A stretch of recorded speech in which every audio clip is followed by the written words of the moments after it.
అనంత విశ్వ సంపదని ఆకర్షించడానికి మీ ముందుకు వస్తుంది అహం బ్రహ్మాస్మి సాధన 11 డేస్ ఎనర్జీ యాక్టివేషన్ ప్రోగ్రామ్. నమస్తే రమగారు. నమస్తే జయ. రమగారు, మనకి ఈ శ్రావణ మాసంలో మంగళవారాలు కూడా విశిష్టంగా పూజలు చేసుకుంటూ ఉంటాం. అవును. ఒకసారి మంగళవారం యొక్క విశిష్టత, అనుసరించాల్సిన విధి విధానాలు. మామూలుగా మనకు మంగళవారం పనికిరాదు చాలా మందికి. మంగళవారం శుక్రవారం మేము తీసుకోం, అది చెయ్యం ఇది చెయ్యం, మంగళవారం తెచ్చుకోకూడదు, మంగళవారం ఇవ్వకూడదు, మంగళవారం వెళ్ళకూడదు, ఏ పని మొదలు పెట్టకూడదు. ఎంత లెక్కలుంటాయో మంగళవారానికి. ఏమిటో మా వాళ్ళు మంగళవారాన్ని జయవారం అనేది మా నాయనమ్మ.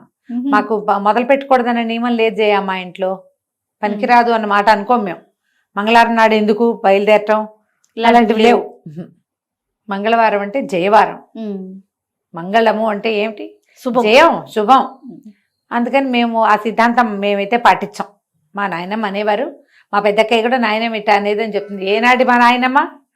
మా పెద్దక్కయ్యే చాలా పెద్దదైపోయింది, అయినా కూడా అలాగే అనుకుంటాం. అలా నమ్మకం లేదు, కానీ చాలా మందికి ఉంటుంది.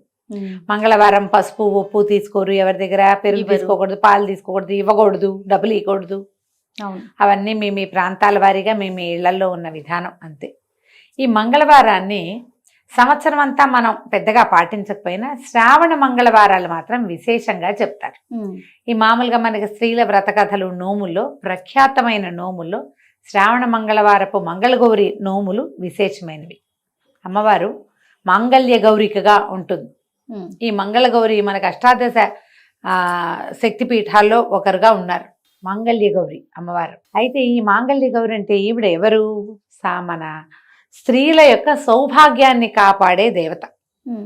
ఈ గయలో ఉన్నది అమ్మవారి దేవాలయం. ఎన్నో పురాణాల్లో కూడా ఈ దేవాలయ ప్రాముఖ్యత చెప్పబడింది.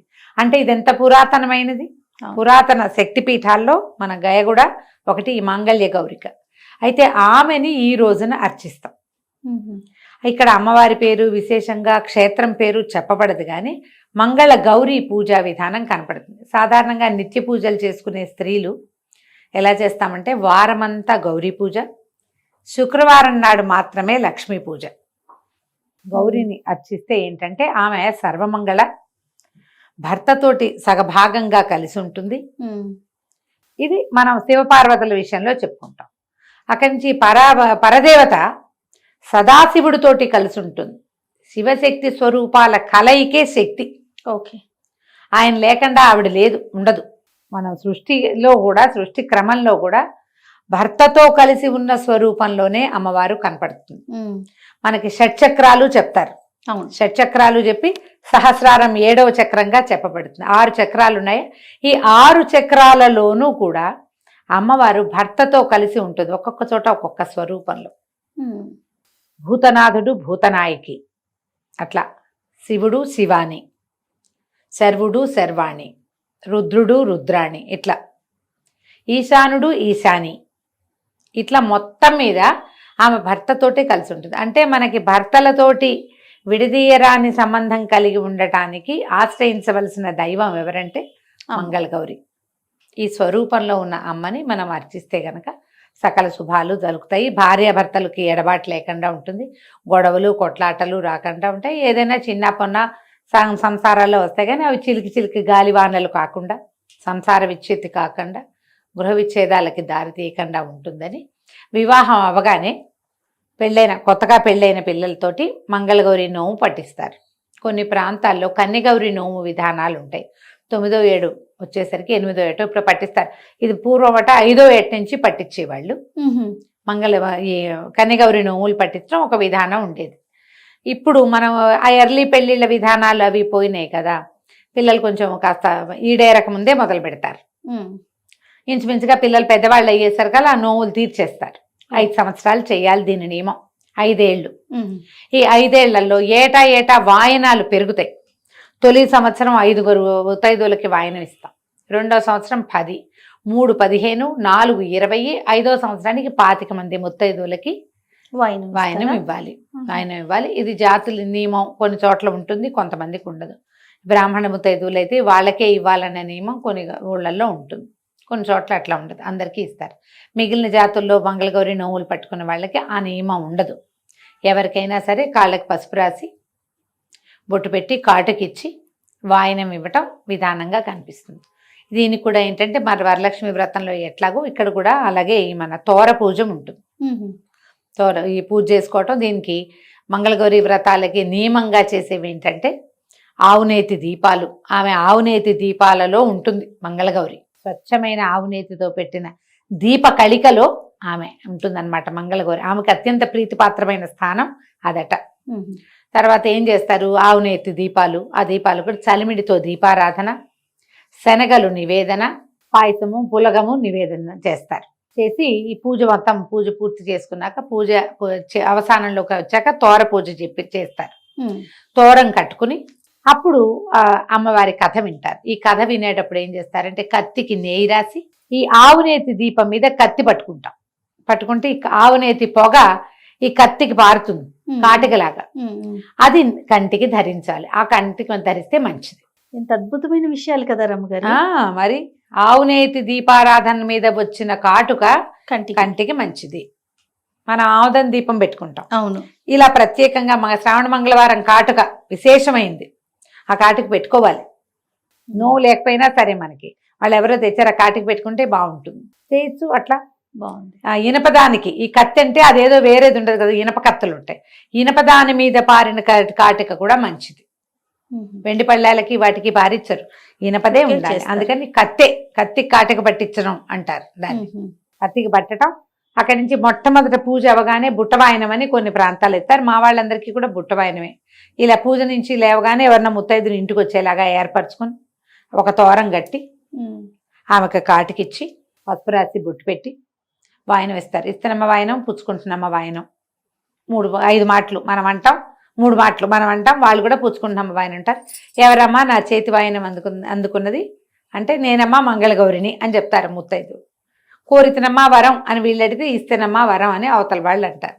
ఇది మొత్తం అన్ని వాయనాలకి ఇవ్వాలన్న నియమం లేదు. బుట్ట వాయనానికి ఇస్తారు. మీ ప్రాంతాల పద్ధతులు ఉంటే ఇది వరలక్ష్మి వ్రతం వాటిలలో అది కనపడదు, మంగళగౌరికి అది కనిపిస్తుంది అనమాట. ఈ వాయనం ఇవ్వటం. తర్వాత 5గురికి ఇవ్వాలంటే 5గురికి సూర్యాస్తమయం లోపల మొత్తం వాయనాలు ఇచ్చేయాలి. పెరుగుతారా పెరగరా, ఏటా పెంచుకోవాలా, ఈ వారం చెప్తే వచ్చే వారం డబల్ ఇవ్వాలా, అవన్నీ కూడా మీ ఇళ్లల్లో ఉండే విధానము. 4 మంగళవారాలు ఉంటే ఆడపిల్లలకి గప్పుకుని ఏ ఇబ్బందో వస్తుంది. ఓ వారం కుదరలేదు అనుకో, మంచి రోజులు కాదు, అప్పుడు ఏం చేస్తారు, తర్వాత వారం ముందు వారం మానేసిన వాయనాలు కూడా ఇప్పిస్తారు. కొన్ని ప్రాంతాల్లో ఉంటుంది. మొన్న ఎవరో కలిశారు, అలా ఉండదండి మేము అలా చేయము అని చెప్పారు. అదేలేండి ప్రాంతాలను బట్టి. కొంతమందికి ఇలా ఉంటుంది. ఓ వారం మానేసి ఇప్పుడు 25 మంది ముత్తైదువులకి ఇవ్వాలి 5వ సంవత్సరంలో, ఓ వారం మానేస్తే 50 మంది ముత్తైదువుల్ని వెతుక్కోవద్దు. అవును. ఇళ్ళంబడి పడి తిరగాల్సి వస్తాం. అవన్నీ కొంచెం ఇబ్బంది అవుతాయి. అందుకని ఏ అత్తగారో ఆ అమెండ్మెంట్లు అవి మానేసినట్టున్నారు. వాళ్ళకు ధనజీవులు అలాంటిది ఏదైనా కుదిరితే చేసుకోవచ్చు. మీ పద్ధతి ప్రకారం వెళ్ళండి. దీనికి శ్రావణ మంగళవారానికి ఒక ప్రత్యేకమైన కథ చెప్పబడుతుంది. ఈ కథా కాలక్షేపమే చాలా ముఖ్యమైనది. ఇందులో పూజ అంతా లైన్ మామూలే, లడ్డువారీలని చేస్తారు. ఏం చేస్తారంటే 5 ఉండలు చేసి పాములాగా చేస్తారు. దాన్ని ఈ ఉండల మీద ఇట్లా వేస్తారనమాట. తర్వాత ఈ పూజ కూడా అమ్మవారికి ఆ పీట మీద అష్టదళ పద్మం వేయాలి. పద్మాలు పెట్టి అమ్మవారిని కూర్చోబెట్టుకోవాలి. పద్మాలు వేయటం, చిన్న చిన్న పువ్వులు వేస్తారు, వేసి అమ్మవారిని కూర్చోబెడతారు. ఈ కూర్చోబెట్టడానికి మంగళగౌరిని ఎట్లా చేయాలి, మనకి ప్రతిమ ఉండదు కదంటే పసుపు గౌరి. కొన్ని చోట్ల గుండ్రంగా చేస్తే గౌరి అంటారు, కొన్ని చోట్ల పొడుగ్గా చేస్తే గౌరి అంటారు. మా ఇళ్లలో పసుపుని ఇట్లా పొడుగ్గా చేసుకుంటాం, త్రికోణంగా అంతే పైకి చేస్తారు. నిలబెట్టిన గౌరీ స్వరూపాన్ని వినాయకుడిని కూడా చేసుకుంటాం. వినాయకుడిని మొదట పూజ చేసి పక్కకు పెట్టి గౌరీ పూజా విధానంలోకి వెళ్తాం. ఈ శ్రావణ మంగళవారపు కాటుకని చక్క భద్రంగా దాచిపెట్టుకుంటే సంవత్సరం అంతా పెట్టుకోవచ్చు. నేనేం చేసేదాన్ని అంటే కత్తి కాటుకు పట్టించి ఎవరికైనా కత్తి ఇట్లా చూపించడం నాకు ఇష్టం ఉండేది కాదు. అసలు కొందరిళ్లలో ఆ కత్తులు కడగరు కూడా. మొత్తం 5 వారాలు 4 వారాలు అదే కత్తి ఏమిటో దుమ్ముగా అయిపోతుంది, కళ్ళకి మంచిది కాదని ఒక భయంగా ఉండేది. మొట్టమొదటి వాయనం ఇచ్చేశాక జాగ్రత్తగా ఒక వెండి భరిణిలోకి ఆ కాటుక తీసేసుకునేదాన్ని. నేను తీసేసి కొంచెం ఆవు నెయ్యి వేసి రంగరించి పెట్టుకునేదాన్ని. నేను అదే పట్టుకెళ్ళి ఇచ్చేదాన్ని. నేను ఇలాగే చేశాను. పిఎస్ నారాయణ గారిని రైటర్ మన ఇంటి దగ్గరే ఉండేవారు. ఆవిడ డాక్టర్ గారి భార్య చక్కగా తెస్తారు కాటుక అనేవారు, పెట్టుకునేవారు ఆవిడ చాలా ఇష్టంగా. ఆ తర్వాత ఆ కాటుకని మా పిన్నత్త గారు కూడా ఒక ఆవిడకి వారికి ఇస్తుండేదాన్ని. ఏడాదంతా పెట్టుకునేవారు. కట్టుకుండిపోతుంది. అవునవును. ఎవరో ఒకళ్ళు పెట్టుకుంటారు. ఆసక్తి ఉన్న వాళ్ళకి ఇచ్చేసేదాన్ని. క్లీన్గా ఉంటుంది, నేను జాగ్రత్తగా పెట్టుకునేదాన్ని. మేము ఈ పద్ధతులు మీ పెద్దవాళ్ళు ఎలా చెప్తే అలా చేయడమా, కానీ ఇలాంటి పద్ధతిని పాటించవచ్చు. నాకు పైన అదుపు లేకపోవడంతో నేను ఇలా చేశాను. ఆ కత్తి చూపించటము ఇష్టం లేకపోయింది. అదేలే. దాని నిండా దుమ్ము పడుతుంది. అందరూ ఏం చేస్తారంటే దాన్ని ప్లాస్టిక్ కవర్లో పెట్టి ఉంచుకుంటారు దుమ్ము పడకుండా. మేము ఈ విధానాలు. పూర్వం ఒక రాజుగారికి ఒక కుమారుడు కలిగాడు. మ్మ్. ఈ రాజుగారికి కుమారులు కలగనప్పుడు నేను బ్రీఫ్గా చెప్తున్నాను కథని. మీ పుస్తకంలో పెద్ద కథ ఉంటే హాయిగా చదువుకోండి. సంతానం కలగక చాలా బాధపడ్డారు. బాధపడితే ఏమైందట, సరే రాణి గారికి ఒక సన్యాసి వరం ఇచ్చాడు. ఫలానా దేవాలయంలో మామిడి చెట్టు ఉంది, మామిడి పళ్ళు కోసుకో, ఆ మామిడి పండు కోసుకుంటే సరిపోతుందంటే ఈవిడ ఏం చేసిందట, ఆ మామిడి పండు కోసుకోవటానికి పక్కనున్న పుట్ట మీద కాలు పెట్టి ఎక్కింది. పళ్ళు ఎక్కువ కోసుకోవద్దన్నారు, ఎక్కువ కోసేసుకునేసరికల్లా సర్పశాపం లభించింది. ఆవిడికి సర్పశాపం అయింది. ఏమిటి, అల్పాయుషు గల కుమారుడు పుడతాడు నీకు అని. ఈ అల్పాయుషు కలిగిన కుమారుడు అనేసరికి పిల్లాడికి 14-15 ఏళ్ళు వచ్చేసరికి పోతే పాపం చాలా దుఃఖపడ్డారు. ఏం చేయాలని. పిల్లవాడు అల్పాయుష్కుడని 14 ఏటో 15 ఏటో ఇతనికి సర్పం వల్ల మారకం ఉందని వాళ్ళు తెలుసుకున్నారు. కుమారుడికి కూడా తెలిసిపోయింది. ఇతను ఏమన్నాడు, నేను ఇక్కడ ఉండను, నేను ఏమీ లేకుండా ఎప్పుడు ఈ అంతఃపురాల్లో వీటిలలో నేను ఎందుకు ఉండాలి, నేను తీర్థయాత్రలకు వెళ్తానని మేనమావతో కలిసి శివుడు, అతని పేరు రాజకుమారుడు, తీర్థయాత్రలకు వెళ్ళిపోయాడు. వెళ్ళిపోయేసరికల్లా తీర్థయాత్రల్లో ఒక ప్రాంతంలో ఆగారు వాళ్ళు. ఆగేసరికల్లా అక్కడ ఒక సత్రం భార్యాభర్త ఓ పిల్లలు ఉన్నారు. సత్రం యజమాని ఆయన కుమార్తె సుశీలని పిల్ల చక్కగా ఉంది. ఎదురు పిల్లలతో ఆడుకుంటుంది. ఆడుకునేసరికల్లా ఆ పిల్ల ఏదో రకార మకార ప్రయోగాలు చేసింది అవతల పిల్ల. అనేసరికల్లా ఈ సుశీలంది, మాకు అట్లాంటివి ఏమి ఉండవు, మా అమ్మగారు మంగళగౌరి వ్రతం చేస్తుంది, మంగళగౌరి వ్రతం చేసిన వాళ్ళకి వైధవ్యం రాదు, ఎప్పుడు ఆ వాయన నేనే అందుకుంటా మొదట, రేపొద్దున నాకు వివాహం అయ్యాక తప్పకుండా నేను ఆ నోవు నోస్తాను, మాకు అలాంటివి రావు, మా ఇంట్లో మంగళగౌరి వ్రతం ఉందండి. ఈ శివుడు ఈ మేనమావ కనిపించింది, ఈ పిల్లకి వైధవ్యం రాదని చెప్తోంది, ఈ పిల్లని కనుక మన వాడికి పెళ్లి చేసుకుంటే ఈ వీడికి ఉన్నటువంటి అకాల మృత్యు దోషం తప్పుతుందేమోనని మా అబ్బాయికి ఇచ్చి పెళ్లి చేయండి అని అడిగాడు. వివాహం జరిగింది. ఈ పొద్దున్నే వివాహం అయింది. పిల్లాడికి పెళ్లి చేశారు. పెళ్లి చేసిన తర్వాత ఏమైంది, సాయంకాలం పిల్లాడిని గదిలోకి పంపించారు. ఈ అమ్మాయి ఇట్లా మాగన్నుగా నిద్రపట్టేసరికి రాత్రికి ఒక సర్పం వచ్చి నీ భర్తని కాటేస్తుంది, మీ తల్లికి వాయనం ఇచ్చిన కుండలో ఆ సర్పాన్ని బంధించు అని మంగళగౌరీదేవి చెప్పిందట. మామూలుగా పిల్లకి పెళ్లిళ్ళు చేసినప్పుడు శ్రావణ మంగళవారపు నోవులు ఉన్నాయనుకో తల్లికి, పెళ్లిలో తీర్చుకుంటారు. ఈ అమ్మాయికి పొద్దునే ఏం చేసింది, వాళ్ళ అమ్మ యజ్ఞం అది అయిపోయాక వివాహం క్రతువు అయిన తర్వాత యజ్ఞం చేస్తారు, చిన్న హోమం జరుగుతుంది, నాగవల్లి సదస్యము అవి జరుగుతాయి. ఆ జరిగినప్పుడు ఏం చేసింది, ఆవిడ పిల్లకి వాయనం ఇచ్చింది, శ్రావణ మంగళవారం నోముని పిల్లకి అప్పచెప్పింది. ఒక కుండలో అవి ఇవి అన్ని పెట్టి ఇచ్చారు. ఆ కుండ ఈ అమ్మాయి వీళ్ళు ఎక్కడ పెట్టారు, ఈ పిల్లల్ని పంపించిన గదిలో అటక మీద ఉంది. ఈ అమ్మాయికి ఇట్లా మాగన్నుగా నిద్ర పట్టింది. నిద్రలో ఆ కల వచ్చింది. పొద్దునే తను వాయనం పుచ్చుకుంది కదా, ఆ పుచ్చుకున్న కుండ పైన ఆ సర్పం వస్తుంది, సర్పాన్ని బంధించి మీ అమ్మకి వాయనంగా ఇవ్వు అని చెప్పి. ఈ అమ్మాయి ఏం చేసింది, మెలకు వచ్చి చూసేసరికి వాళ్ళ భర్త ఏమో నిద్రపోతున్నాడు, ఒక సర్పం చరచరలాడుతూ వస్తాం. వీళ్ళు ఏం చేసింది, గబుక్కున ఈ భర్త మీద పడుకుని ఉన్నాడుగా, ఆ పైన అది అందదు అటక, అతని తొడ మీద కాలేసి పైకెక్కి ఆ కుండ దించి ఆ పాము దగ్గర కాసిన పాల గ్లాసులు పెట్టారు గదిలో. పాలు పెట్టేసరికి అలా సర్పం పాలు తాగుతుంటే అదాట్న దాన్ని కుండలోకి లాగేసి ఒక గుడ్డ మూట కట్టి పక్కన పెట్టుకుంది. భర్తను చూస్తే నిద్రపోతున్నాడు. ఈ పిల్ల ఏం చేసింది, బయటికి వెళ్ళి అమ్మ మంగళగౌరి దేవి నీకు ఇది వాయనం ఇవ్వమందమ్మా అని చెప్పి ఆ కుండను ఎత్తి తల్లి చేతిలో పెట్టింది. ఆవిడ ఏం చేసింది, ఆ కుండను ఊడదీస్తే అందులో సర్పం లేదు, ముత్యాల హారం అంతే. ఆ ముత్యాల హారాన్ని తీసి పిల్ల మెళ్ళో వేసింది. ఆవిడ మెళ్ళో పోయి నీ భర్తతోటి నిద్ర చేయమంటే అమ్మాయి వెళ్ళిపోయింది లోపలికి. ఆ అబ్బాయి ఏదో మాట్లాడాడు, ఒక ఉంగరం తీసి పిల్ల చేతికి పెట్టాడు. తెల్లవారి నిద్రపోయారు. రాత్రి నిద్రపోయారు. తెల్లవారిన తర్వాత ఈ పిల్లవాడేమో మేనమావతో కలిసి మళ్ళీ తీర్థయాత్రలకు వెళ్ళిపోయాడు. ఇక లేడు, వెళ్ళిపోయాడు. భర్త ఇంట్లో లేడని చెప్పింది, అతను లేడు, తెల్లవారుజామున మేము కలిసి నిద్రించాం, పొద్దున్నే వెళ్ళిపోయాడు అని. సరే తండ్రి వెతికిస్తానన్నాడు, కానీ ఏం వద్దు, నేను ఇక్కడే ఉంటాను, వస్తాడు మళ్ళీ తిరిగి, తీర్థయాత్రలకు వెళ్తున్నామని చెప్పారు కదా, వాళ్ళ ఊరు వెళ్ళాలంటే ఈ ఊరి మీదుగానే వెళ్ళాలి కదా. ఆ పిల్ల అక్కడే ఉండిపోయింది. ఉండి వచ్చిన వాళ్ళందరినీ సేవించేది. చాలా రోజుల తర్వాత ఈ వెళ్ళిన శివుడు అనే యువకుడు ఈ మేనమావతో తీర్థయాత్రలన్నీ పూర్తి చేసుకుని మళ్ళీ ఈ ఊరు వచ్చాడు. ఊరొచ్చి ఈ ఊళ్ళో నిద్ర చేశాడు. నిద్ర చేస్తే అతనికి ఎట్లా కాలొచ్చింది, తన కోసం యమభట్టులు వచ్చినట్టు, మంగళగౌరీదేవి ఇట్లా కత్తి కటారు పట్టుకుని నిలబడి ఉన్నట్టు, ఆమె సైన్యము ఈ యమభట్టులతో యుద్ధం చేస్తున్నట్టు కలొచ్చింది. యమభట్లు అందరూ వెళ్ళిపోయినట్టు, తను అక్కడే నిలబడి ఉన్నట్టు, ఆమె ఇట్లా కత్తి ఖడ్గాలు అవి పట్టుకుని తనకి రక్షణగా ఉన్నట్టుగా కలొచ్చింది.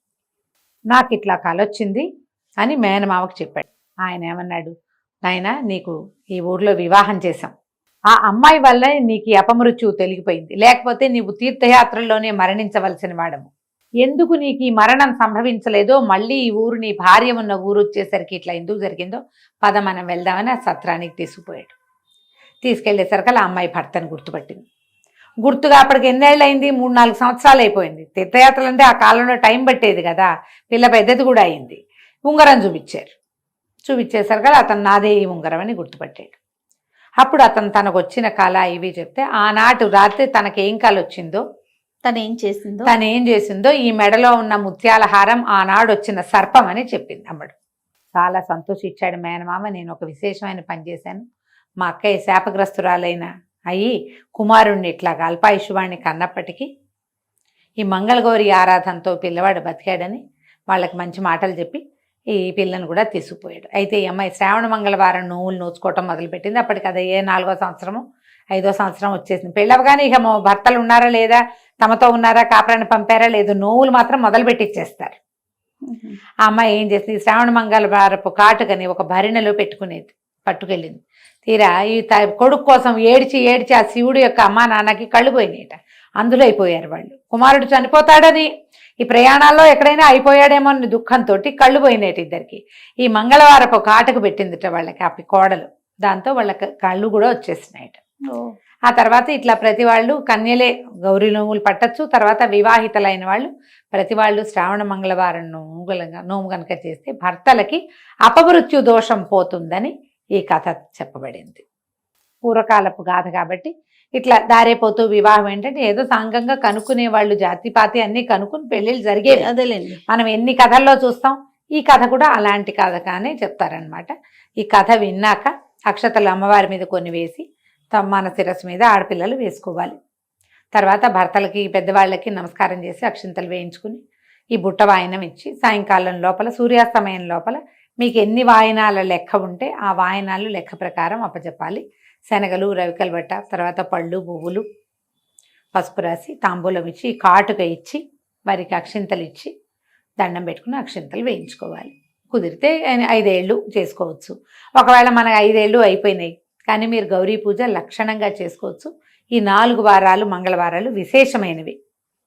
ఎవరైనా వాయనం ఇస్తాం, తాంబూలం ఇస్తాం, మా ఇంటికి రండి అంటే వెళ్ళండి, మీ ఇంటికి వచ్చి ఇస్తామంటే చక్కగా తీసుకోండి, అన్నీ మంచివే. శ్రావణ మంగళవారపు కాటుక ధరిస్తే కనుక 5వ తనానికి మంచిది అని చెప్తారు. మీ అవకాశాన్ని బట్టి చేసుకోండి. నమస్తే. నమస్తే.